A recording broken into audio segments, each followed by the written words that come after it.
안녕하세요. 하나님의 평강이 여러분의 삶에 가득하기를 기도합니다.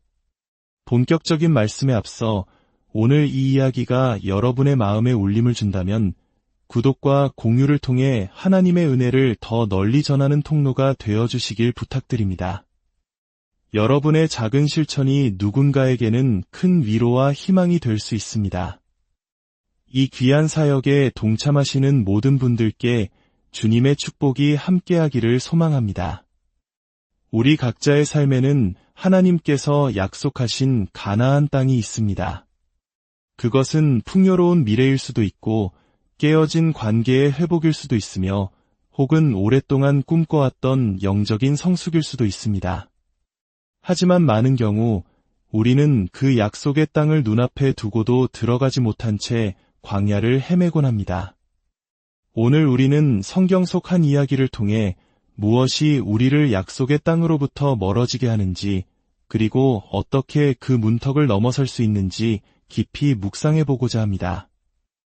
구약성경 민수기 13장에는 이스라엘 백성이 약속의 땅 가나안을 눈앞에 둔 시점의 이야기가 나옵니다. 하나님께서는 모세에게 각 지파에서 한 명씩 총 12명의 정탐꾼을 뽑아 그 땅을 미리 살펴보고 오라고 명령하십니다. 40일간의 정탐을 마치고 돌아온 그들의 보고는 극명하게 엇갈렸습니다. 그들은 먼저 그 땅의 비옥함에 대해 증언합니다. 수박만 한 포도송이가 열리는 실로 젖과 꿀이 흐르는 땅이었습니다. 하나님의 약속은 사실이었습니다. 하지만 곧이어 10명의 정탐꾼들은 부정적인 보고를 쏟아내기 시작합니다. 민수기 13장 28절은 그들의 두려움을 이렇게 기록합니다. 그러나 그 땅 거주민은 강하고 성읍은 견고하고 심이 클 뿐 아니라 거기서 아낙 자손을 보았으며, 그들은 계속해서 말합니다. 그 땅은 거주민을 삼키는 땅이며 우리는 결코 그들을 이길 수 없다고 말입니다. 그들의 보고는 온 이스라엘 백성을 절망과 불평에 빠뜨렸습니다. 바로 그때 갈렙이라는 한 사람이 백성을 조용히 시키며 외칩니다. 민수기 13장 30절입니다. 우리가 곧 올라가서 그 땅을 취하자 능히 이기리라. 하지만 다수의 목소리는 갈렙의 믿음의 외침을 덮어버렸습니다.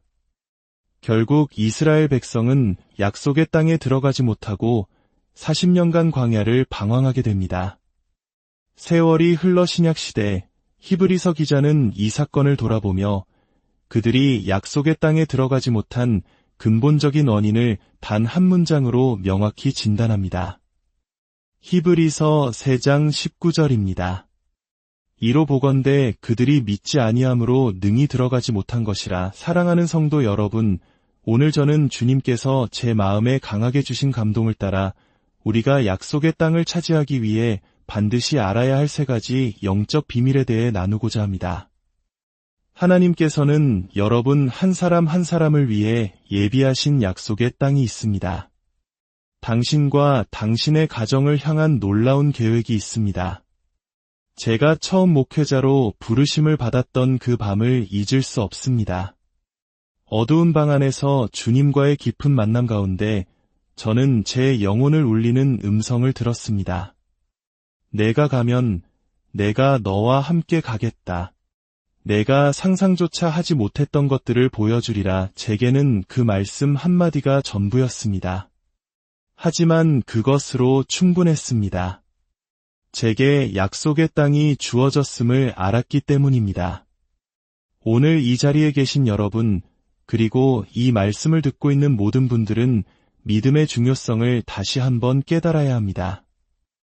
이스라엘의 10명의 정탐꾼들은 약속의 땅에 들어갈 수 없다고 믿었을까요? 그들은 4가지 변명을 내세웠습니다. 첫째, 그 땅의 사람들은 우리보다 훨씬 강하다. 둘째, 그 강한 사람들 뒤에는 아낙 자손, 즉 거인과 같은 초인적인 군대가 버티고 있다. 셋째, 그들의 성벽은 하늘에 닿을 듯 높고 견고하다.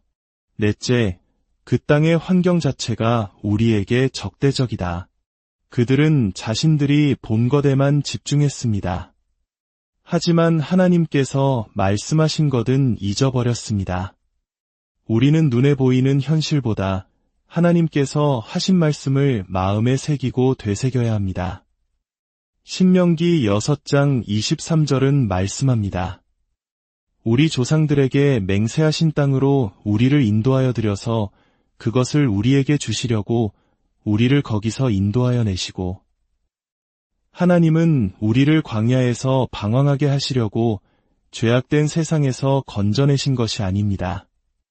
우리를 정체시키고 위축되게 하고 좌절하게 만드시려고 구원하신 것이 아닙니다.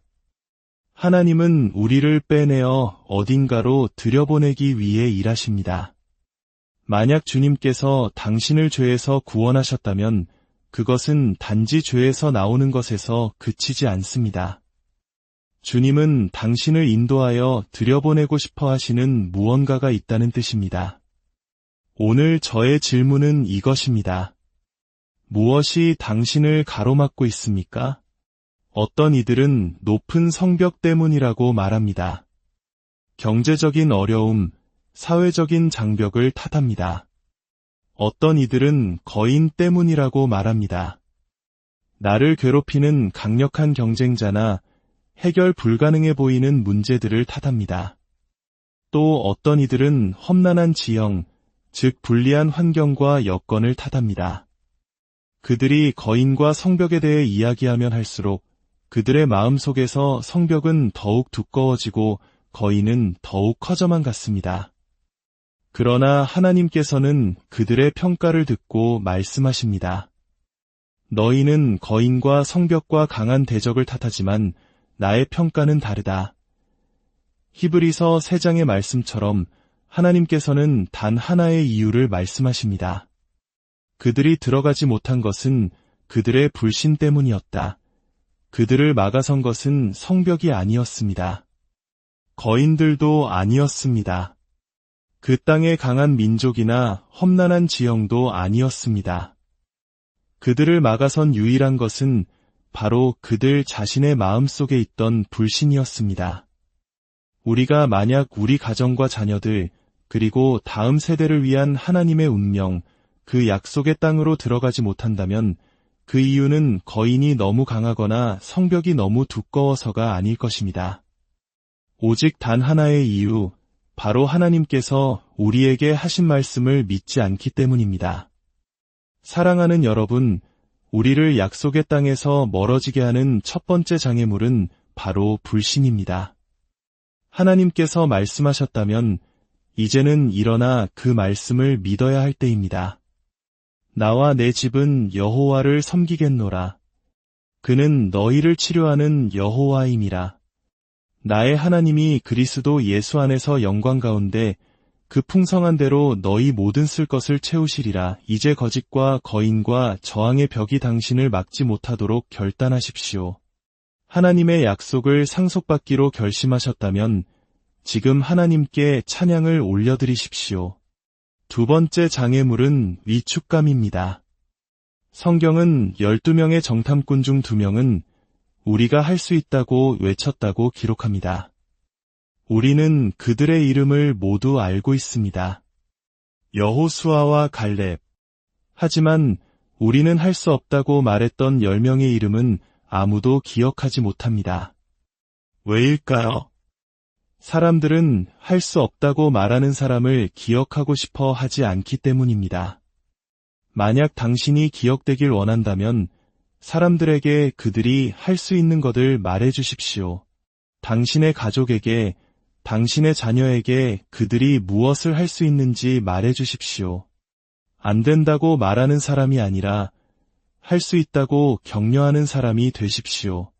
때로는 하나님께서 우리를 등 떠미실 때가 있습니다. 우리가 너무 두려워하고 위축되어 순종의 걸음을 내딛지 못할 때 하나님은 우리를 그 상황 속으로 밀어 넣으십니다. 텍사스에 한 백만장자 이야기가 있습니다. 그가 자신의 저택 뒤뜰에 있는 올림픽 규격의 수영장에서 파티를 열었습니다. 그런데 수영장 안에는 악어들이 가득했습니다. 친구들이 묻자 그는 말했습니다. 내가 인생에서 가장 존경하는 덕목은 바로 용기라네. 누구든 이 수영장 한쪽 끝에서 반대편까지 악어 떼를 헤치고 건너가는 사람에게는 즉시 100만 달러짜리 수표를 써주겠네. 사람들은 고개를 저으며 돌아섰습니다. 바로 그때 풍덩 하는 소리가 들렸습니다. 한 남자가 미친 듯이 물살을 가르며 수영장을 건너고 있었습니다. 악어들이 그의 주변에서 입을 쩍쩍 벌렸지만 그는 기적적으로 반대편에 도착했습니다. 백만장자가 달려와 외쳤습니다. 오, 세상에, 내 평생 이렇게 용감한 모습은 처음 보오. 수표를 누구 앞으로 써드리면 되겠소. 그러자 흠뻑 젖은 남자가 헐떡이며 말했습니다.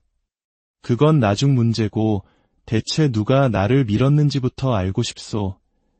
때로는 우리도 그렇게 떠밀려야 합니다. 저는 제가 원치 않았지만 두려움에 떨었지만 하나님에 의해 떠밀려 나갔던 순간들을 셀 수 없습니다.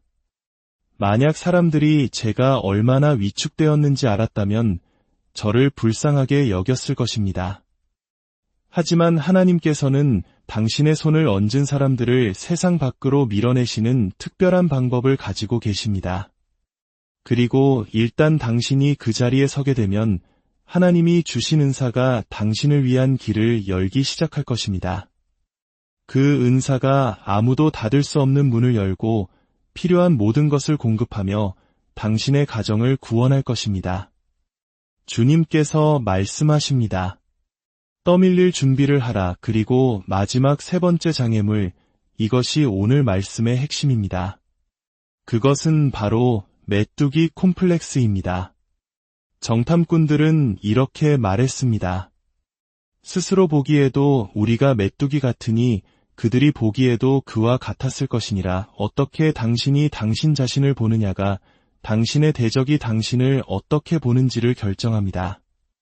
만약 당신이 스스로에 대해 초라한 자화상을 가지고 있다면 원수 사탄은 그 생각에 동의할 것입니다. 그래, 너는 보잘것없어 라고 속삭일 것입니다. 그런데 제가 말씀을 묵상하다가 한 번도 보지 못했던 놀라운 사실을 발견했습니다. 이것이 저를 완전히 뒤흔들어 놓았습니다. 그들은 내가 내 자신을 보기에 메뚜기 같다고 말하지 않았습니다. 그들은 우리가 우리 스스로를 보기에 메뚜기 같다고 말했습니다. 우리라는 복수형을 사용했습니다. 문제는 단지 내가 나를 어떻게 보느냐가 아니었습니다. 더 큰 문제는 내가 당신을, 내가 내 옆에 있는 형제자매를 어떻게 보느냐에 있었습니다. 이것은 단순히 낮은 자존감의 문제가 아닙니다. 내가 당신을, 그리고 저 사람을, 우리 모두를 하찮은 메뚜기처럼 여기는 것입니다. 저 사람은 별로 중요하지 않아. 저 사람은 가진 것도 없고 배경도 좋지 않고 이룰 수 있는 것도 없어. 이렇게 우리 공동체 안에 다른 사람들을 무시하고 하찮게 여길 때 우리는 결코 함께 약속의 땅으로 들어갈 수 없습니다. 그들은 서로를 향한 올바른 존중심이 없었습니다. 메뚜기는 그저 발로 밟아도 아무렇지 않은 작은 곤충일 뿐입니다. 특별할 것이 전혀 없습니다. 하나님께서 말씀하십니다. 그들이 약속의 땅에 들어가지 못하는 이유는 그들이 서로를 메뚜기처럼 보았기 때문이다. 그들은 자신의 자녀들조차 메뚜기로 보았습니다. 지금 당신이 기저귀를 갈아주고 있는 그 아이가 훗날 이 나라를 변화시킬 위대한 지도자가 될지 누가 압니까? 당신이 꾸짖고 있는 그 아이가 이 민족에게 지혜를 주는 정책가가 될 수도 있습니다. 하나님께서 당신의 삶에 붙여주신 사람들을 더 이상 메뚜기로 보지 마십시오. 당신의 자녀와 그 자녀들의 세대는 당신의 삶을 향한 하나님의 위대한 계획의 일부입니다. 당신이 피아노 학원에 보내는 아이의 서툰 연주를 들으며 불평하지 마십시오. 그 아이가 훗날 온 세상을 감동시킬 찬양을 작곡할 수도 있습니다. 우리는 하나님께서 우리 주변에 누구를 두셨는지 그들을 하나님의 눈으로 볼 수 있도록 기도해야 합니다. 오늘 이 말씀을 듣는 여러분 중에는 단 한 명의 메뚜기도 없습니다. 그들은 거인과 성벽 때문에 약속의 땅에 들어가지 못한 것이 아닙니다. 불신과 위축감, 그리고 자기 자신과 주변 사람들을 메뚜기로 여겼던 그들의 시선 때문에 실패했습니다. 제가 수십 년 전 수백 명 남짓한 성도들 앞에서 처음 말씀을 전할 때 저는 믿음으로 선포했습니다. 언젠가 우리는 이 작은 도시에서 전 세계를 향해 복음을 전하게 될 것입니다. 어쩌면 사람들은 속으로 생각했을지도 모릅니다. 전 세계라고? 저 젊은 목사가 몽상가인가? 하지만 저는 제 앞에 앉아있는 성도들을 메뚜기로 보지 않았습니다. 하나님께서는 제게 믿음의 렌즈를 주셨고 저는 그들을 통해 이 나라와 열방을 섬길 위대한 하나님의 사람들을 보았습니다. 저는 그들 중 누군가가 수많은 일자리를 창출하는 기업가가 되고 누군가는 다음 세대를 일으킬 교육자가 되며 누군가는 세상을 치유할 의료인이 될 것을 믿음의 눈으로 바라보았습니다. 스스로를 메뚜기로 보는 시선을 멈추십시오. 당신 곁에 있는 자매의 손을 잡고 함께 외치십시오. 자매님, 우리 함께 약속의 땅으로 행진합시다. 우리는 이 악한 시대 속에서도 믿음의 가정을 세울 수 있습니다. 우리는 영광의 하나님을 위한 챔피언들을 길러낼 수 있습니다. 우리는 우리의 아들, 딸들이 예언하며 하나님의 비전을 보는 것을 목격할 수 있습니다. 오늘 성령께서 당신의 마음에 말씀하고 계심을 믿습니다. 이제 당신의 삶에 위대하신 그분을 초대할 시간입니다. 저를 따라 이 기도를 함께 드리겠습니다. 주 예수님, 저를 정결하게 하시고 치유하시고 도와주소서. 제 힘으로는 아무것도 할 수 없습니다. 제 스스로를 구원할 수 없습니다. 저에게는 구원자가 필요합니다. 주 예수님, 당신이 필요합니다. 제가 주님 앞에 무릎 꿇습니다. 오늘 제 삶을 주님께 드립니다. 저를 고쳐주시고 일으켜 세워주시고 용서하여 주옵소서. 예수님의 이름으로 기도합니다. 이제 이 말씀을 듣는 모든 가정 위에 치유의 능력을 선포합니다. 모든 상황 속에 하나님의 권능이 임하기를 선포합니다. 스트레스에 시달리는 모든 이들, 삶의 막다른 골목에 서 있다고 느끼는 모든 이들, 더 이상 아무런 선택지가 없다고 절망하는 모든 이들에게 말씀드립니다. 당신이 이 말씀을 듣는 것은 우연이 아닙니다. 여전히 해답은 예수 그리스도이십니다. 그 이름을 부르십시오. 그 이름이 선포되는 곳마다 평화가 임할 것입니다. 예수님의 이름으로 당신의 삶 가운데 하나님의 도우심과 치유와 위로와 천사들의 보호하심이 함께하기를 축복합니다. 이제 당신은 하나님의 가족이 되었습니다. 예수 그리스도를 당신의 구주와 주인으로 영접하신 것을 진심으로 환영하고